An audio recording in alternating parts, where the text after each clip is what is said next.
নাহনু নাকুসসু আলাইকা নাবাআহুম বিল হক ইন্নাহুম ফিতয়াতুন আমানু বিরাব্বিহিম ওয়াজিদনাহুম হুদা। আল্লাহ রাব্বুল আলামিন পবিত্র কোরআনুল কারীমের সূরা কাহফের 13 নম্বর আয়াত নাজিল করে জানিয়ে দিয়েছেন, নাহনু নাকুসসু আলাইকা নাবাআহুম বিল হক। হে নবী, আমি এখন আপনার কাছে সত্য ঘটনা যথাযথভাবে বর্ণনা করব। সত্য ঘটনা, আসহাবে কাহফের সত্য ঘটনা আমি আপনার সামনে যথাযথভাবে বর্ণনা করব। সেই ঘটনা কি?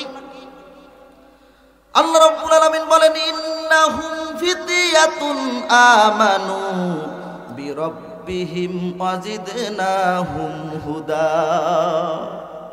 তারা ছিল কিছু যুবক, বুঝছেন? তারা ছিল কি? আল্লাহ বলতেছে নবীর কাছে, তারা ছিল কিছু যুবক, বিরাব্বিহিম আমানু বিরাব্বিহিম, তারা আমার প্রতি অর্থাৎ তার রবের প্রতি তারা ঈমান আনায়ন করছিল। ওয়াজিদনাহুম হুদা, তারা যে ঈমান আনায়ন করেছে এই জন্য আমি তাদেরকে হেদায়েতের জন্য, তাদের সৎ পথে চলার জন্য আমি আল্লাহ রাব্বুল আলামিন তাদের শক্তি আরো বৃদ্ধি করে দিয়েছি। জোরে কোন সুবহানাল্লাহ। নাম কি? সূরা কাহফ। সূরা কি? কাহফ। অর্থ কি? গুহা। অর্থ কি? এই সূরার মধ্যে অনেকগুলো ঘটনা আছে। এর মধ্যে এই সূরার নাম কাহফ রাখা হয়েছে, এর কারণ হলো এই সূরার মধ্যে আসহাবে কাহফের ঘটনা বর্ণনা করছেন। কি বর্ণনা করছেন? আসহাবে কাহফ মানে গুহাবাসী। কাহফ শব্দের অর্থ গুহা, আসহাবে কাহফ শব্দের অর্থ গুহাবাসী। কি অর্থ? কি? গুহাবাসী। গুহাবাসীদের একটা ঘটনা এই সূরার মধ্যে আছে, খুবই গুরুত্বপূর্ণ একটা ঘটনা। সেই জন্য আল্লাহ রাব্বুল আলামিন এই সূরাটার নাম রাখছে সূরায়ে কাহফ। এখন আসুন, এই সূরাটি কেন নাজিল করছেন? এই সূরাটা আল্লাহ রাব্বুল আলামিন কেন নাজিল করছেন? যাকে আরবিতে বলা হয় সাবাবে নজুল বা শানে নজুল, সূরার নাজিলের কারণ। এই সূরাটি নাজিল করার গুরুত্বপূর্ণ কারণ এখন আমি আপনাদের সামনে বর্ণনা করব। নবী করিম সাল্লাল্লাহু আলাইহি ওয়াসাল্লাম মক্কা নগরীতে, তার উপরে আল্লাহ রাব্বুল আলামিন ওহী নাজিল করছেন, তিনি নবুয়ত পাইয়া তিনি নবী হইছেন। এখন সমাজের মানুষদেরকে দাওয়াত দিতেছে, আমি নবী, তোমরা আল্লাহর ইবাদত করো, আমার প্রতি ঈমান আনো, আল্লাহর প্রতি ঈমান আনো।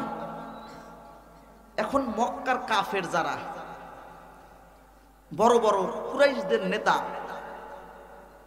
তাদের কাছে কিছু পাতি নেতারা, যারা ছোট ছোট নেতা, বুঝছেন, তারা ওই বড় নেতাদের কাছে গেছে যে নেতারা, আব্দুল্লাহর ছেলে মুহাম্মদ, আব্দুল মুত্তালিবের নাতি মুহাম্মদ নিজেকে নবী দাবি করে। আমরা যে এই মূর্তি পূজারে খোদা মানছি, এটা নাকি খোদা না, প্রকৃত নাকি একজন মালিক আছে যিনি আসমান জমিনের মালিক। তা তোমরা বড় বড় নেতা হইছো, আমরা ছোট নেতা, তোমরা এই ব্যাপারে কোনো পদক্ষেপ নেও না কেন? আমাদের যে এতদিন আমরা আমাদের বাপ দাদার ধর্ম লালন পালন করছি, তার উপরে তো চুলকানি মারতেছে। এখন তারা নেতারা তো আসলেই ছোট ছোট নেতারা আসছে, আসলেই তো গুরুত্বপূর্ণ, আমরা মূর্তি পূজা করি। এখন তিনি বলতেছে মূর্তি পূজা করা যাবে না, একজন মালিক আছে, নিজেরা নবী দাবি করে। কিন্তু মনে রাখবেন, মক্কা এবং মদিনা দুইটা শহরের নাম, যেরকম ঢাকা বরিশাল, বুঝছেন? ঢাকা বরিশাল কি এক? দুইটা বিভাগ ভিন্ন না? এরকম মক্কা একটা শহর, মদিনা কি আর একটা শহর। মক্কা শহরে মেধাবী লোক কম ছিল, বড় বড় পণ্ডিত ইহুদিদের আগের ধর্মের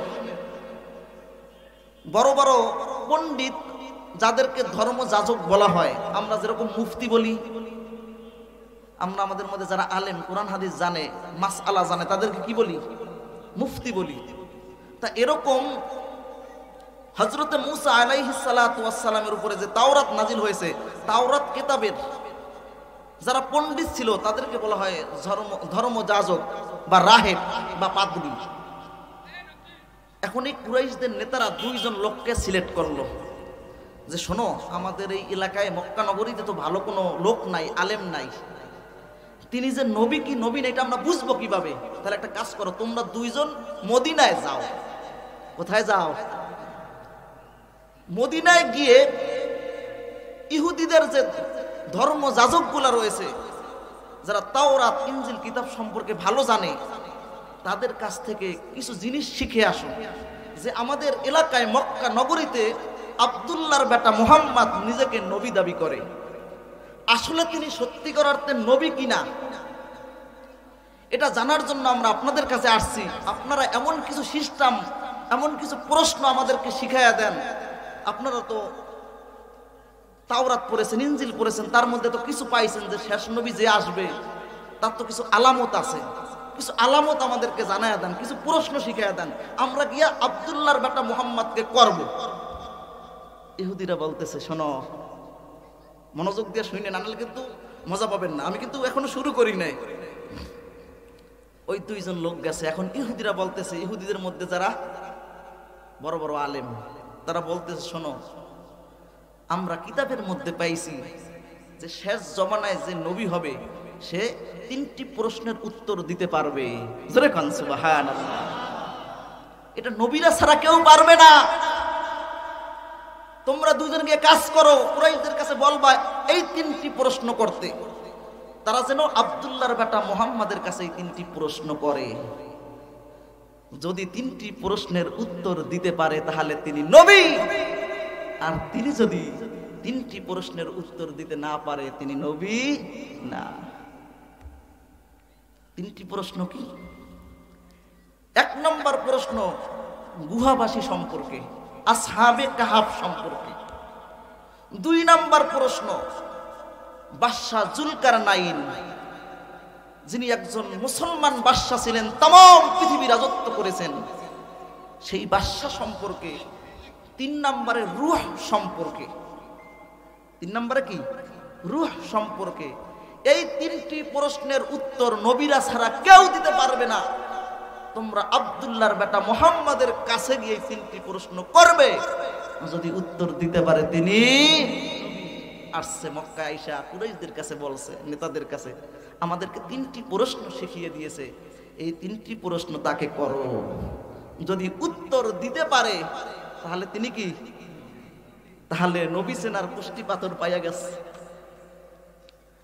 আসছে তারা নবীজির কাছে, আয়েশা বলতেছে আপনার কাছে 3টি প্রশ্ন। কয়টি প্রশ্ন? 1 নম্বর প্রশ্ন আসহাবে কাহাফ সম্পর্কে, গুহাবাসীদের সম্পর্কে, তারা কারা, তারা কোথায় ছিল, তারা কিভাবে কি করছে, তাদের ঘটনা জানতে চাই। 2 নম্বরে বাদশাহ জুলকারনাইন সম্পর্কে জানতে চাই। 3 নম্বরে রূহ সম্পর্কে জানতে চাই। নবী করিম সাল্লাল্লাহু আলাইহি ওয়াসাল্লাম কি এই 3টি প্রশ্নের উত্তর জানেন? এখন পর্যন্ত কিন্তু জানে না। তিনি জানেন না, তাকে জানায়া দিবেন কে? তিনি তো আর গায়েবের মালিক না। গায়েবের মালিক কে? নবী করিম সাল্লাল্লাহু আলাইহি ওয়াসাল্লাম বললেন ঠিক আছে যাও, আগামী কালকে 3টি প্রশ্নের উত্তর আমি তোমাদের কাছে দিব। কবে দেব? নবীজি বলছে ঠিক আছে যাও, তোমরা চলে যাও, কালকে আমি তোমাদের কাছে 3টি প্রশ্নের জবাব দিব। আগামীকাল চলে আসছে, কুরাইশদের নেতারা আসছে নবীজির কাছে। নবী করিম সাল্লাল্লাহু আলাইহি ওয়াসাল্লামের কাছে আল্লাহ রাব্বুল আলামিন ওহী পাঠায় নাই। নবীজি তো জানতেও পারে নাই। কুরাইশদের নেতারা আসছে, নবী করিম সাল্লাল্লাহু আলাইহি ওয়াসাল্লাম তাদের কাছে বলতে পারে নাই। নবীজি আবারও বলছে কালকে আইসো। 1 দিন 2 দিন 3 দিন 4 দিন 15 দিন চলে গেছে, নবীজির কাছে ওহী আসে না, আর নবীজি বলতেও পারতেছে না। আর কাফেরের কুরাইশরা হাসাহাসি শুরু করছে, হায় হায়, যে নবী দাবি করছে সে তো নবী না, সে 3টি প্রশ্নের উত্তর দিতে পারে না। নবী করিম সাল্লাল্লাহু আলাইহি ওয়াসাল্লামের মন এতটাই খারাপ ছিল যে দেখেন সবাই হাসাহাসি করতেছে আর তিনি উত্তর দিতে পারতেছে না। 15 দিন পর আল্লাহ রাব্বুল আলামিন ওহী পাঠাইছে। জোরে কোন সুবহানাল্লাহ। এখন প্রশ্ন করেন হুজুর কেন 15 দিন পর পাঠাইছে? কেন নবী করিম সাল্লাল্লাহু আলাইহি ওয়াসাল্লাম বলছিল একদিন পর দেব, দিতে পারে না, কারণটা কি? প্রশ্ন আছে না নাই? আল্লাহ রাব্বুল আলামিন এই সূরার মধ্যেই জানায় দেয়, ওয়ালা তাকুলান্না লিশাইইন ইন্নী ফাইলুন যালিকা গাদা ইল্লা আইয়াশা আল্লাহ। আল্লাহু আকবার। আল্লাহ রাব্বুল আলামিন বলে দিলেন, হে নবী, আগামীকাল বা ভবিষ্যতের কোন প্রশ্নের যদি উত্তর দিতে চাও তাহলে অবশ্যই ইনশাআল্লাহ বলবা। কি বলবা? ইনশাআল্লাহ অর্থ কি? যদি আল্লাহ চান। নবী করিম সাল্লাল্লাহু আলাইহি ওয়াসাল্লাম কাফেরদেরকে বলে দিয়েছেন, কুরাইশদের নেতাদের কাছে, আগামীকালকে তোমাদের প্রশ্নের উত্তর দেব, কিন্তু ইনশাআল্লাহ বলতে ভুলে গেছে। সেই জন্য আল্লাহ রাব্বুল আলামিন রাগ হইয়া 15 দিন পর্যন্ত ওহী বন্ধ করে দিয়েছে। এর মাধ্যমে আল্লাহ রাব্বুল আলামিন तमाम পৃথিবীর মানুষগুলোকে জানিয়ে দিয়েছেন, এ পৃথিবীর মানুষ, তোমরা যদি ভবিষ্যতের কোনো কাজের ব্যাপারে ওয়াদা দাও, তোমরা যদি ভবিষ্যতের কোনো কাজের ব্যাপারে কিছু বলো, তাহলে অবশ্যই ইনশাআল্লাহ শব্দ ব্যবহার করবা। অনেক সময় আমাদের কাছে দাওয়াত দেয়, হুজুর কালকে দাওয়াত, অনেক হুজুররাও ইনশাআল্লাহ কয় না। মনে রাখবেন, ভবিষ্যতের কোনো ওয়াদা, সামনে চরমনের মাহফিল আসতেছে 26, 27, 28 এই মাসের, আপনারা সকলেই যাবেন ইনশাআল্লাহ। যদি এখন বলি যে মাহফিলে কে কে যাবেন, অনেকেই বলবে যাবো, কিন্তু ইনশাআল্লাহ বলতো না, এখন বলছি, এখন হয়তো বলবে। এই জন্য ভবিষ্যতের কোনো ব্যাপারে যদি ওয়াদা দেন, নবীজির মাধ্যমে तमाम পৃথিবীর মানুষগুলাকে শিক্ষা দিয়েছেন, হে নবী কি বলবেন? অবশ্যই ইনশাআল্লাহ শব্দ ব্যবহার করবে। 15 দিন পরে ওহী নাজিল হয়েছে, তাফসীর শুরু হবে। মনোযোগ দিয়ে এখন আমরা তাফসীরের মধ্যে চলে যাব ইনশাআল্লাহ। এখন পবিত্র কোরআনুল কারীমের 13 নম্বর সূরা আমি আপনাদের সামনে তেলাওয়াত করব। আল্লাহ রাব্বুল আলামিন ওহী নাজিল করে বানিয়ে দিয়েছেন। আল্লাহ রাব্বুল আলামিন এই ওহীর মাধ্যমে এই 3টি প্রশ্নের উত্তর নবী করিম সাল্লাল্লাহু আলাইহি ওয়াসাল্লামের কাছে জানিয়ে দিয়েছেন। আমি আপনাদের সামনে এখন যেই ঘটনা বর্ণনা করব, 1 নম্বর প্রশ্ন, সেটা হলো আসহাবে কাহাবের ঘটনা। বাদশা জুলকারনাইনের ঘটনাও এই সূরায় আছে। 3 নম্বর যে প্রশ্ন করছিল রূহ সম্পর্কে, এটার উত্তর এর আগের সূরা বানী ইসরাইলের মধ্যে আল্লাহ রাব্বুল আলামিন জানিয়ে দিয়েছে। 2টির উত্তর এই সূরার মধ্যে পাবেন। তবে এই অল্প সময়ের মধ্যে এই 2টি ঘটনা আমার পক্ষে বলা সম্ভব হবে। তবে যদি ভবিষ্যতে আবার আপনাদের সাথে দেখা হয়, তাফসীর আজকে যেখানে শেষ হবে সেখান থেকে আবার শুরু করব ইনশাআল্লাহ। মুসলমান ভাইয়ের আমার, এদিকে আমার দিকে আমি আলোচনা শুরু করব। আল্লাহ রাব্বুল আলামিন এই ওহী পাঠাইতেছে। এখন যদি আপনার আলোচনা সুইটা যায়, আপনি অনেক কিছু কিন্তু ভুলে যাবেন, অনেক কিছু ভুলে যাবেন। আসুন শুরু করতেছি, শুরু করব। আল্লাহ রাব্বুল আলামিন বলেন, নাহনু নাকুসসু আলাইকা নাবাআহুম বিল হক ইন্নাহুম ফিতয়াতুন আমানু বিরাব্বিহিম ওয়াজিদনাহুম হুদা। আল্লাহ রাব্বুল আলামিন পবিত্র কোরআনুল কারীমের সূরা কাহফের 13 নম্বর আয়াত নাজিল করে জানিয়ে দিয়েছেন, নাহনু নাকুসসু আলাইকা নাবাআহুম বিল হক। হে নবী, আমি এখন আপনার কাছে সত্য ঘটনা যথাযথভাবে বর্ণনা করব। সত্য ঘটনা, আসহাবে কাহফের সত্য ঘটনা আমি আপনার সামনে যথাযথভাবে বর্ণনা করব। সেই ঘটনা কি? আল্লাহ রাব্বুল আলামিন বলেন, ইন্নাহুম ফিতয়াতুন আমানু বিরাব্বিহিম ওয়াজিদনাহুম হুদা। তারা ছিল কিছু যুবক, বুঝছেন? তারা ছিল কি? আল্লাহ বলতেছে নবীর কাছে, তারা ছিল কিছু যুবক, বিরাব্বিহিম আমানু বিরাব্বিহিম, তারা আমার প্রতি অর্থাৎ তার রবের প্রতি তারা ঈমান আনায়ন করছিল। ওয়াজিদনাহুম হুদা, তারা যে ঈমান আনায়ন করেছে এই জন্য আমি তাদেরকে হেদায়েতের জন্য, তাদের সৎ পথে চলার জন্য আমি আল্লাহ রাব্বুল আলামিন তাদের শক্তি আরো বৃদ্ধি করে দিয়েছি। জোরে কোন সুবহানাল্লাহ। শুনেন, এই যে ঘটনাটি আসহাবে কাহাফের, এই ঘটনাটা কোন দেশে ঘটেছে এই ব্যাপারে তাফসিরের মধ্যে অনেক আলোচনা আসছে। কেউ বলেছেন জর্ডানের আম্মান শহরে, জর্ডানের আম্মান শহরে। কেউ বলেছেন আন্দালুস গার্তানায়, যেটা স্পেনে অবস্থিত। কেউ বলেছে রোমে এই ঘটনা ঘটছে। আবার কেউ বলেছে আফসুস শহর, যেটা এশিয়া মহাদেশে অবস্থিত, কিন্তু কোন দেশে সেটা বলে নাই। এই ঘটনাটি নাজিলের সময় তাফসিরের কিতাবের মধ্যে লেখা রয়েছে, এই ঘটনাটি যখন ঘটছে এটা হযরতে ঈসা আলাইহিস সালাতু ওয়াস সালামের পরে। আবার কেউ কেউ বলেছেন না, তার আগে, হযরতে মূসা আলাইহিস সালাতু ওয়াস সালামের জমানার ঘটনা। যাই হোক আমার ভাইরা, অনেক দেশের কথা আছে, আমরা জর্ডানের আম্মান শহর ধরে ঘটনার দিকে আগাই।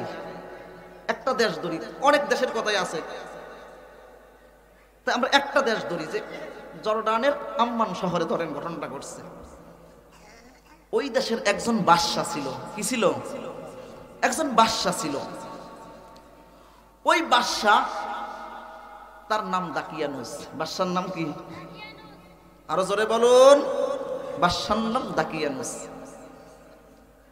তিনি জর্ডানের মধ্যে ঘোষণা দিয়া দিলেন যে আজ থেকে আমাদের রাষ্ট্রীয় ধর্ম মূর্তি পূজা। আমাদের রাষ্ট্রীয় ধর্ম কি? আমাদের রাষ্ট্রীয় ধর্ম কি আমাদের দেশের? কথা বলুন। শুধু নামে ইসলাম আছে, কথা বলেন ঠিক কিনা? শুধু নামে ইসলাম থাকলে হবে না, আগামীতে ইসলামকে ক্ষমতায় নিতে হবে, কথা বলেন ঠিক কিনা? আর কোনো সুযোগ নেই।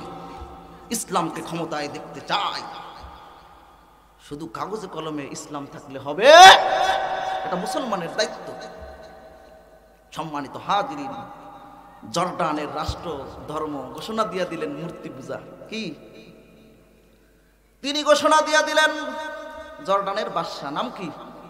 দাকিয়ানুস। নাম কি? আজ থেকে আমাদের দেশের রাষ্ট্র ধর্ম মূর্তি পূজা। সমস্ত মানুষ যারা আছে, সমস্ত মানুষের বাধ্যতামূলক মূর্তি পূজা করতে হবে। তাহলে কি করো? এটা মেলার দিন দিছে, অর্থাৎ খুশির দিন, ধরেন ঈদের দিন, তাদের অমুক দিন অমুক জায়গায় তোমরা সবাই আসবা, ওখানে আমরা মূর্তি পূজা করব। কি করব? মূর্তি পূজা করব, সবাইকে নিয়ে একসাথে খুশি করব, আনন্দ করব। আমাদের যখন ঈদের দিন আসে আমাদের কাছে আনন্দ লাগে না খারাপ লাগে? তো সমস্ত মানুষ তাদের রাষ্ট্র ধর্ম মূর্তি পূজা, তখন তারা করলো কি, সবাই খুশিতে একেবারে ওই মূর্তি পূজা করার জন্য তাদের ঈদের দিন, মেলার দিন তারা আসছে। আইসা সবাই মূর্তি পূজা করতেছে, কিন্তু এর মধ্য থেকে একজন যুবক, কয়জন যুবক? একজন যুবক, তার মনটা খারাপ। সবাই খুশি, মূর্তি পূজা করতেছে ঈদের দিন, একজনের মন খারাপ। তিনি মূর্তি পূজা বাদ দিয়া মেলার স্থান থেকে একটু দূরে একটা গাছ আছে, গাছের নিচে মন খারাপ বৈশা রইছে। কিছুক্ষণ পর লক্ষ্য করে দেখে আরো একজন লোক আসছে, কিছুক্ষণ পর লক্ষ্য করে দেখে আরো একজন লোক আসছে। এরকম 6 জন লোক আসছে, 6 জনেরই মন খারাপ। 6 জনের কি মন খারাপ? ব্যাপারটা কি? তাদের তো মন খারাপ থাকার কথা না, কেন তাদের মনটা খারাপ? এখন 6 জন 6 জনের দিকে বারবার তাকায়, মনটা কেন খারাপ এটা কেউ বলে না, কিন্তু 6 জনেই মনে মনে এই যে মূর্তি পূজা এটা তাদের কাছে ভালো লাগে। তারা বলে কি, রব্বুনা রব্বুস সামাওয়াত ওয়াল আরদ, আসমান জমিনের মালিক যিনি, আমাদেরও মালিক তিনি। তবে তাফসীরের কিতাবের মধ্যে লেখা রয়েছে এই যে 6 জন যুবক তাদের কাছে কোনো নবী রাসূল কোনো গাউস কুতুব কেউ দিনের দাওয়াত নিয়ে যায় না, এমনি এমনি তাদের মধ্যে একটা আল্লাহর ভয় তৈরি হয়েছে। জোরে কোন সুবহানাল্লাহ। তারা সুন্দর মতো করে গাছের নিচে বইসা রয়েছে, এক একজনের দিকে তাকায়, কিন্তু কেউ কিছু বলে না। তাফসীরের কিতাবের মধ্যে লেখা রয়েছে, ওই যে 6 জন যুবক গাছের নিচে বসা রয়েছে, তাদের বয়স এক একজনের বয়স 20 থেকে 25 বছর, এবং শুধু তারা এলাকার সাধারণ কোনো পরিবারের সন্তান নয়, বড় বড় মুরুলদের নেতাদের সন্তান। অনেক তাফসীরের কিতাবের মধ্যে লেখা রয়েছে তারা এমপি মন্ত্রীদের সন্তান। এখন এর মধ্যে যে সবচেয়ে বড় নেতার সন্তান, সে সাহস করে একজনের কাছে বলতেছে, ভাই সত্যি করে বলো তো, তোমার মনটা কেন খারাপ? এখন তিনি চিন্তা করে দেখলেন যে সবাই তো মন খারাপ, আমি যদি না বলি তাহলে তো কেউ বলবে না। তিনি সাহস নিয়ে বললেন, ভাই এই যে মূর্তি পূজা, এগুলো ভালো লাগে না। আমাদের তো একজন মালিক আছে, আমরা তার ইবাদত করবো, আমরা কেন মূর্তি পূজা করবো? এটা তো শিরক। 6 জন যুবক আসলেই তো ঠিক, আমরা কেন তাদের মূর্তি পূজা করব? আর 6 জনও যেহেতু আপনার লা ইলাহা ইল্লাল্লাহ পার্টি, মূর্তি পূজা পার্টি না। তারা বলতেছে, যদি আমাদের এই জর্ডানের সকল মানুষ তাদের রাষ্ট্র ধর্মকে মূর্তি পূজা মেনে নেয়, আমরা 6 জন যুবক মেনে নেব। তারা ওখান থেকে বের হয়ে গেলেন, সুন্দর মতো করে তারা ইবাদত করতেছে, মূর্তি পূজা করে না। একদিন, 2 দিন, অনেক দিন চলে যায়। বাদশাহ দাকিয়ানুসের কাছে খবর গেছে। কার কাছে খবর গেছে? বাদশাহ দাকিয়ানুসের কাছে, যে এরকম আমাদের বড় বড় বেড়াগো এমপি মন্ত্রী গো 6 জনের 6 সন্তান, তারা লা ইলাহা ইল্লাল্লাহ পার্টি, তারা মূর্তি পূজা পার্টি। তাদের দেশের মধ্যে আইন করে দিয়েছেন, কেউ যদি মূর্তি পূজা না করে তার সর্বোচ্চ শাস্তি মৃত্যুদণ্ড। তারা মৃত্যুদণ্ডকে উপেক্ষা করে মূর্তি পূজাকে বিদ্যাঙ্গুলি দেখিয়ে আল্লাহ রব্বুল আলামিনের ইবাদত করতেছে। জোরে কোন সুবহানাল্লাহ। বাদশা তাদেরকে ডাকলেন, আসুন। 6 জনের সন্তানকে ডাকো, আসছে। আইসা বলতেছে, কি ব্যাপার, আমাদের দেশের রাষ্ট্রধর্ম কি? মূর্তি পূজা। তাহলে তোমরা নাকি লা ইলাহা ইল্লাল্লাহ পার্টি, তোমরা নাকি এক আল্লাহর ইবাদত করো, কারণটা কি জানতে চাই। আল্লাহ রাব্বুল আলামিন বলেন, ওয়া রাবাতনা আলা কুলুবিহিম ইয ক্বামু ফাকালু রাব্বুনা রাব্বুস সামাওয়াতি ওয়াল আরদ লান নাদ'উ মিন দুনিহি ইলাহান লাকাদ কুলনা ইযান শাতাতা। আল্লাহু আকবার। আল্লাহ রাব্বুল আলামিন বলতেছেন, তারা ওই মালিকের সামনে দাঁড়িয়ে, আমি তাদের ঈমানকে সুদৃঢ় করে দিয়েছিলাম, তারা ওই বাদশা দাকিয়ানুর সামনে দাঁড়িয়ে বলে, হ্যাঁ আমরা মূর্তি পূজাকে রাষ্ট্রধর্ম মানি না। আমরা এই পৃথিবী যিনি সৃষ্টি করেছেন, আসমান জমিন যিনি সৃষ্টি করেছেন, রব্বুনা রব্বুস সামাওয়াতি ওয়াল আরদ, আমরা তাকে আল্লাহ বলে মেনে নিয়েছি। জোরে কোন সুবহানাল্লাহ। রাষ্ট্রধর্ম মূর্তি পূজা যদি না মানে শাস্তি কি? মৃত্যুদণ্ড। এখন বাদশা তাদেরকে কি করবে? মৃত্যুদণ্ড দিয়ে দিবে।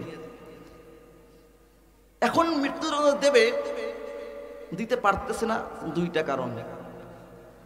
1 নম্বর কারণ হলো তারা এমপি মন্ত্রীদের সন্তান, বড় বড় বেড়াগো সন্তান। বাদশা চিন্তা করলো, আজকে যদি এরকম বড় বড় 6 জন বেড়ার 6 ছেলেকে ফাঁসি দিয়ে দেই, আমার ক্ষমতা নাও থাকতে পারে, দেশের মধ্যে একটা অরাজকতা তৈরি হবে।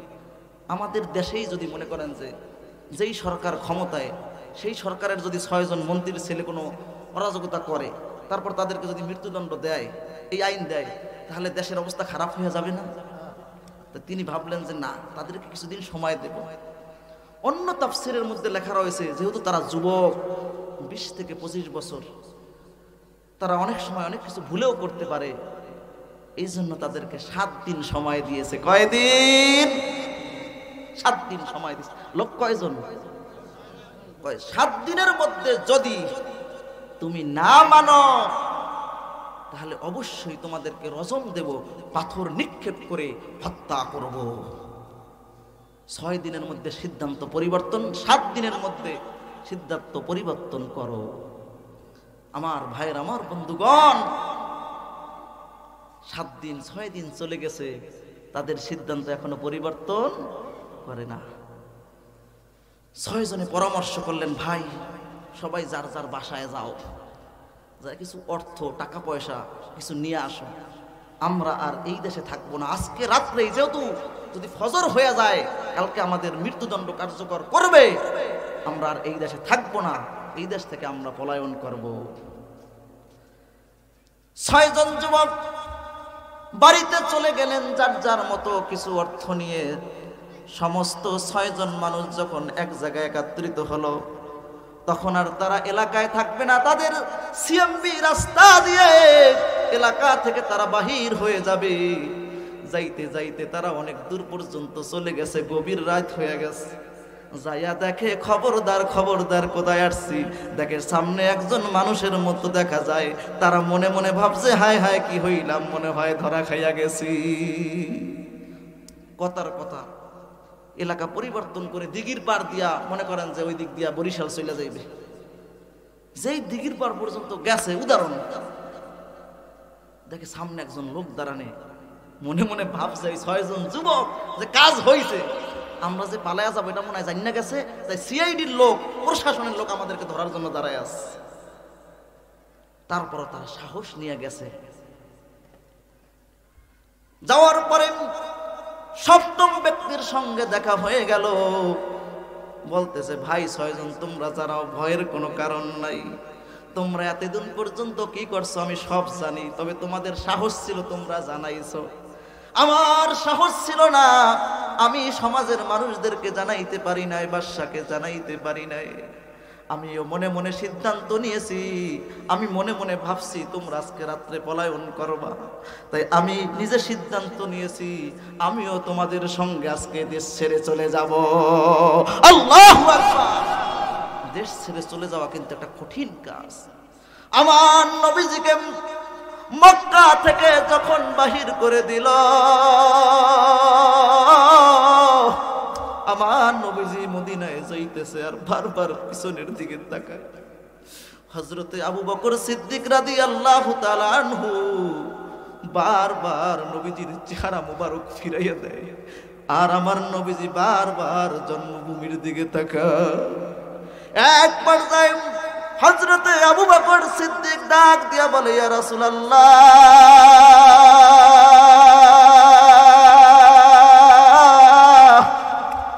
আপনি বারবার ওই জন্মভূমির দিকে তাকান, যেই কাফেরেরা আপনাকে আমাকে বের করে দিয়েছে, যেই মানুষ আমাদের উপরে নির্যাতন করেছে, তারপরও কেন আপনি বারবার তাদের দিকে তাকান? আমার নবীজি বলেন, আবু বকর রে, ওই এলাকার মানুষ আমাদেরকে বাহির করে দিয়েছে, জন্মভূমি তো আমার সাথে খারাপ আচরণ করে না। এ আবু বকর, সব কিছু ভুলে থাকতে পারি, জন্মভূমির মায়া আমি নবীজি ছাড়তে পারি না। জন্মভূমির মায়া, যারা বিদেশ চলে যায়, আমরা তো দেশে বৈশা খালি টাকা উড়াই, আর যিনি বিদেশে থাকেন তার যে কতটা কষ্ট হয়, তার যে কত ব্যথা, এটা যিনি প্রবাসে থাকেন সে ছাড়া আর কেউ বুঝবে।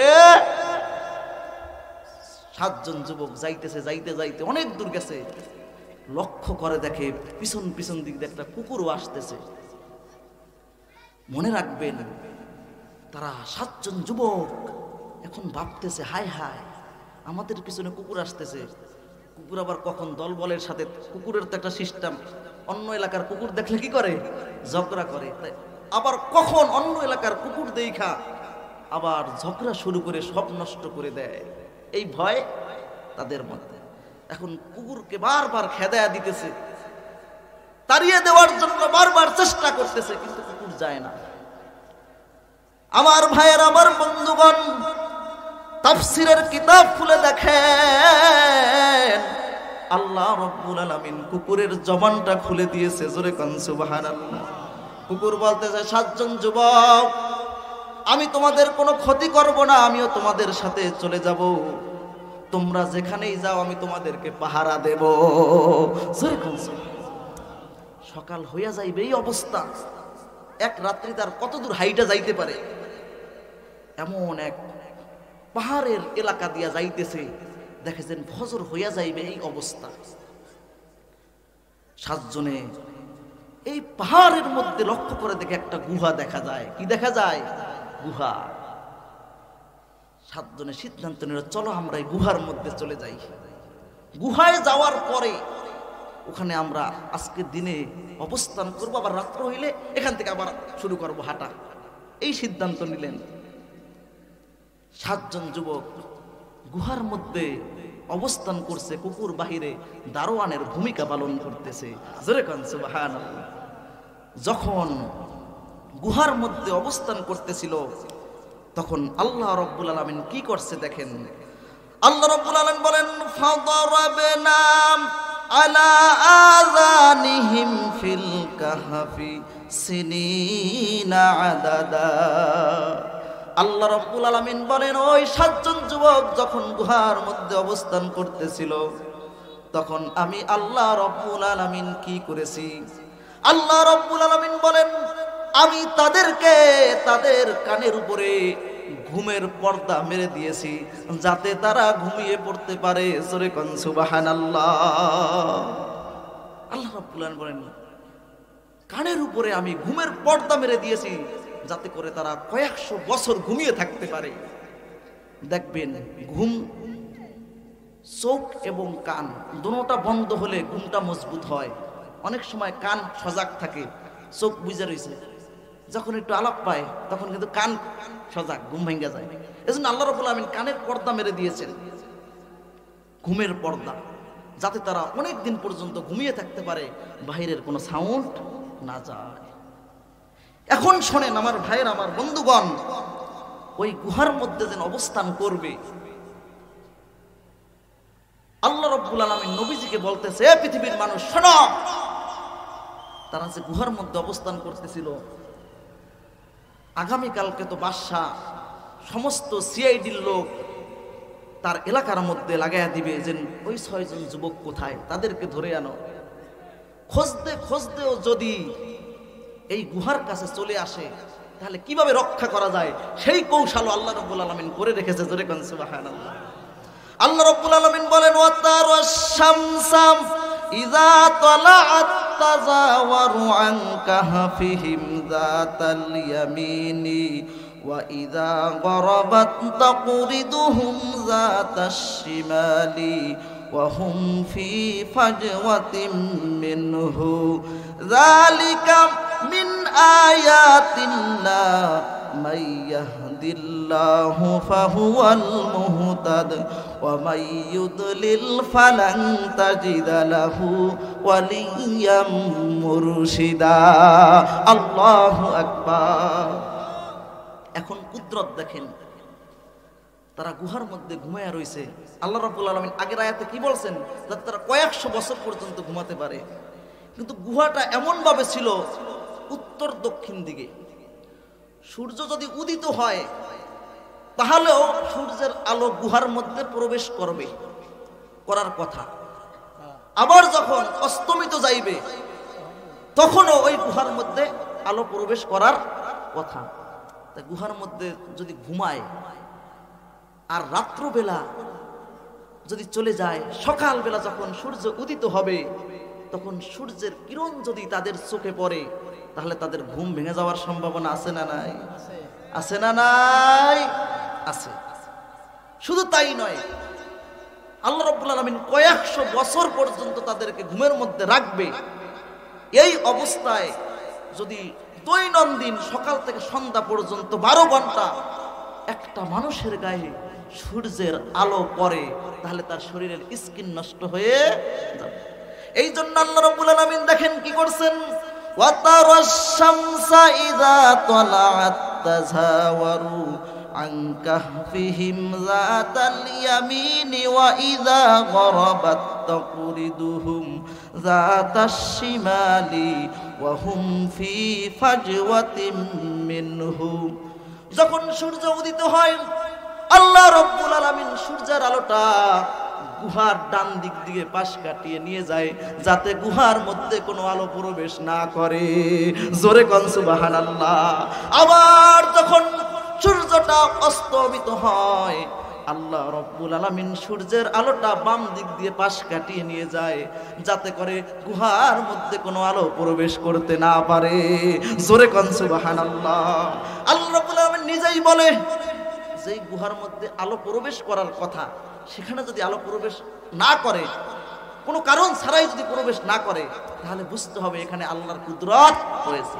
আল্লাহ রাব্বুল আলামিন নিজেই বলেন যালিকা মিন আয়াতিল্লাহ, এটা হইল আল্লাহ রাব্বুল আলামিনের নিদর্শন। জোরে কোন সুবহানাল্লাহ। শুধু তাই নয়, তারপরে আমার আল্লাহ রাব্বুল আলামিন বলেন মাইয়াহদিল্লাহু ফাহুয়াল মুহতাদ ওয়া মান ইউদলিল ফালান তাজিদা লাহু ওয়ালিয়াম মুরশিদা। আল্লাহ রাব্বুল আলামিন বলেন আমি যদি কোনো মানুষকে হেদায়েত দেই তারা হেদায়েত প্রাপ্ত হয়ে যায়, আর আমি আল্লাহ রাব্বুল আলামিন যদি কোনো মানুষকে গোমরা করি, পথভ্রষ্ট করি, সে হেদায়েতের জন্য কোনো সাহায্যকারী পাবে না, সুযোগ নাই। আল্লাহ রাব্বুল আলামিন যদি হেদায়েত দেন তাহলেই হেদায়েত প্রাপ্ত হওয়া যাবে, তাছাড়া কোনো সুযোগ না। নবী করিম সাল্লাল্লাহু আলাইহি ওয়াসাল্লামকে সবচাইতে বেশি ভালোবেসেছেন নবীজির আপন চাচা আবু তালেব। যখন আবু তালেব মুমূর্ষ অবস্থায় বিছানায় পড়ে রয়েছে তখন নবী করিম সাল্লাল্লাহু আলাইহি ওয়াসাল্লাম বারবার বলে, চাচা যান, আপনি আমাকে অনেক ভালোবেসেছেন, একবারের জন্য আপনি একটু কালেমা পড়েন।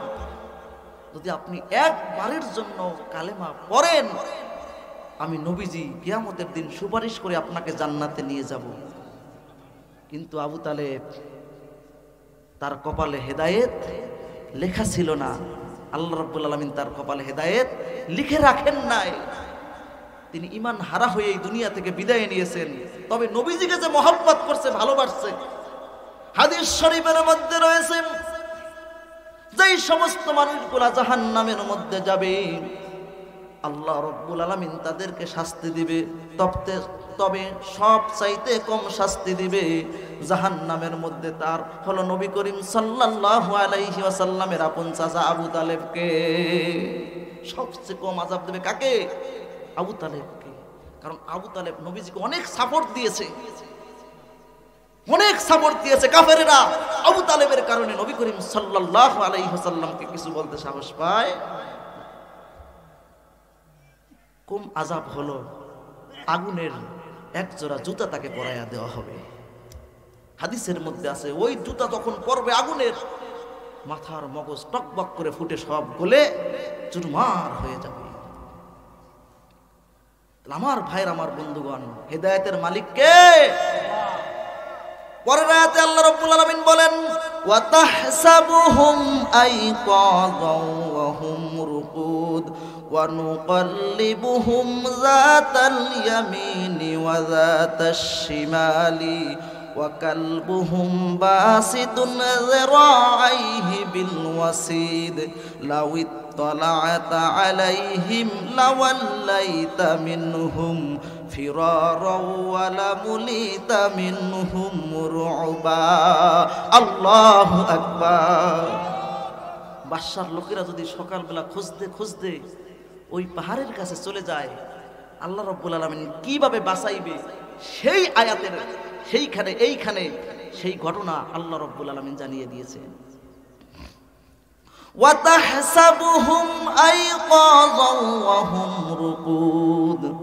আল্লাহ রাব্বুল আলামিন বলে পৃথিবীর মানুষ, কোন মানুষ যদি গুহার কাছে গিয়া উকি মেরে তাদেরকে দেখতো তাহলে সকলেই মনে করত তারা জাগ্রত, কিন্তু প্রকৃতপক্ষে তারা ছিল ঘুমন্ত।